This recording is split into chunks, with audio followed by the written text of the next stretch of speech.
It keeps bothering me, the thought that most of my thermal problems would be the Mosfet case to heatsink junction, and I keep thinking of how I could take a temperature reading of the case. I do want to get some hands-on experience to verify the extent of the problem.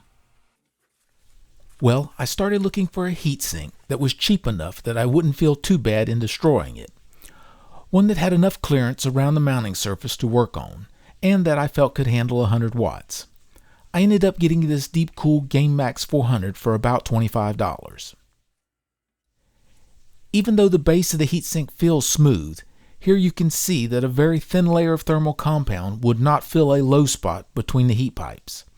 I may have to see if I can improve that surface flatness. But I want to get a baseline for the temperature and see how well it handles 100 watts. So to mount one of the power MOSFETs, I just made an aluminum plate to clamp it to the heatsink. I don't have any screws long enough to put springs on, so I'm going to have to be careful about keeping an even clamping pressure. I'm going to use the drain lead of the MOSFET for my reference temperature. There is about 27 degrees centigrade difference between the lead and ambient, so that's my reference point. The plan is to drill a small hole between the heat pipes, just big enough to get the thermocouple probe through. So under the microscope, I'm going to try and mark the center between the heat pipes. Well, that's not good. At least I didn't poke a hole in the heat pipe, but that dent sure won't help with heat transfer. After getting it marked, I'll take it to the drill press to drill the hole. I got close to the center. Not perfect, but hopefully good enough. Getting the thermocouple through the hole is a little tricky, but third time's the charm. I'm putting a little Kapton tape around it. I want to try and give a bit of thermal isolation between the sides of the thermocouple and the aluminum. I don't want the cooler aluminum transferring heat away from the probe. I'm going to let the bead of the thermocouple stick out just a bit from the heatsink surface. Holding it in place with a little bit of hot glue. By gluing it to the bottom fin, which has a bit of spring in it, I'm hoping it will keep the thermocouple pressed against the MOSFET case. Now I'm mounting the MOSFET over the thermocouple, with the thermocouple positioned in the lower center of the case, basically where I think the die would be.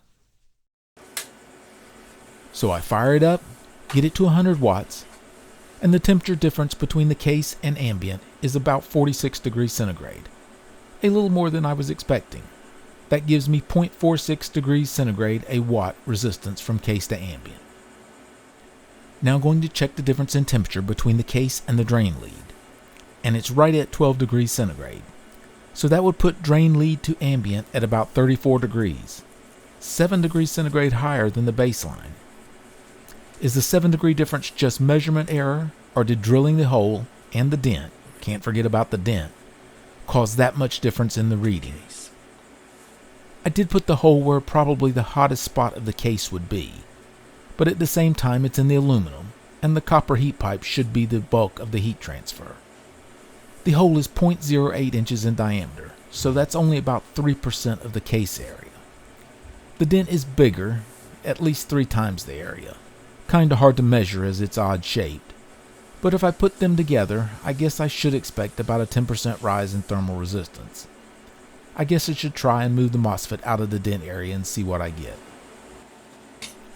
While I have it hooked up here, I did want to test if the orientation of the heat pipes had any effect.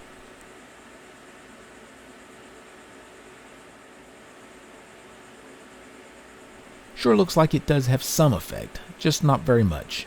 Maybe a little over 1 degree centigrade. I'm going to check the temperature of the heat pipes right at the edge of where the MOSFET is mounted. Because the PC board and leads are in the way, I can only get to one of them that runs under the MOSFET, and it looks like about 21.5 degrees centigrade difference between the case and the surface of the heat pipe. 0.21 degrees centigrade a watt, just what the datasheet listed for case to sink resistance. I'm going to turn it over so I can measure all the heat pipes. Well, the case temperature runs a little hotter with the heatsink in this orientation. So for the first heat pipe, this one does not run under the MOSFET. 43 degrees centigrade difference between the case and surface. Well, I don't think this heat pipe is doing much of anything. This next one is under the Mosfet and is at about 34 degree difference. This is the same one that was at 21.5 degree difference at the bottom of the Mosfet case. So most of the heat must be being transferred from the bottom part of the TO247 case. I guess that's why some of the higher power Mosfets come in a modified TO247 that does away with the hole in it. Looks like maybe for a very good reason. The other heat pipe that runs under the Mosfet is running about 39.5 degree difference. This is the one with the dent. I'm going to have to move the Mosfet to one side and see what kind of reading I get. 5 degrees centigrade seems like a lot of difference when I made sure the Mosfet was centered over the two heat pipes.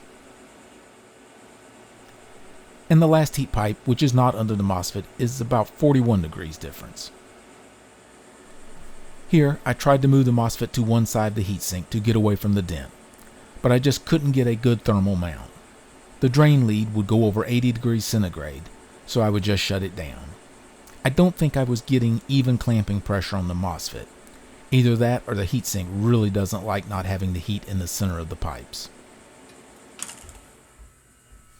Okay, I now accept that over half of my thermal resistance is going to come from the case to heatsink junction.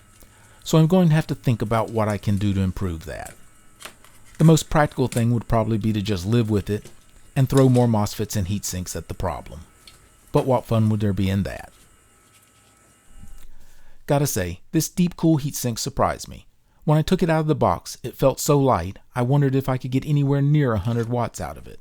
But now, I think if I could get the heat to spread to all 4 heat pipes, it could do 150 watts. Thank you for watching.